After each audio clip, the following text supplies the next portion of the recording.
అండి నేను ఇక్కడ రోడ్డు దగ్గర ఉన్నాను. కాకపోతే ఏంటంటే ఇక్కడ నేను కొన్ని పక్షులు చూశాను. ఆ పక్షులు పేర్లు మీకు తెలిసే ఉంటుంది. కాకపోతే అనేకమైనటువంటి పక్షులు నీటి కోసము ఇక్కడ ఒక ఆయన పొలంలో ఉన్నటువంటి వ్యక్తి మోటార్ వేయగానే అక్కడికి చాలా పక్షులు ఇక్కడికి వచ్చాయి. అవేంటో ఇప్పుడు చూద్దాము. ఇక్కడ చూసారా ఎన్ని ఉన్నాయో చూడండి. వీటిని చూడగానే భలే అనిపించింది. కొన్ని వందల పక్షులు ఉన్నాయి ఇక్కడ.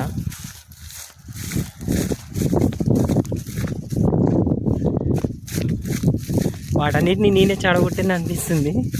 ఏదేమైనా కానీ చూడండి చాలా ఉన్నాయి.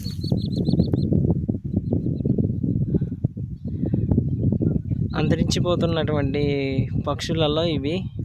మా ఏరియాలో అయితే కొంగ అంటారు. ఇందులో చాలా రకాలు ఉన్నాయి. ఒకటేమో తెల్లది, ఇంకోటి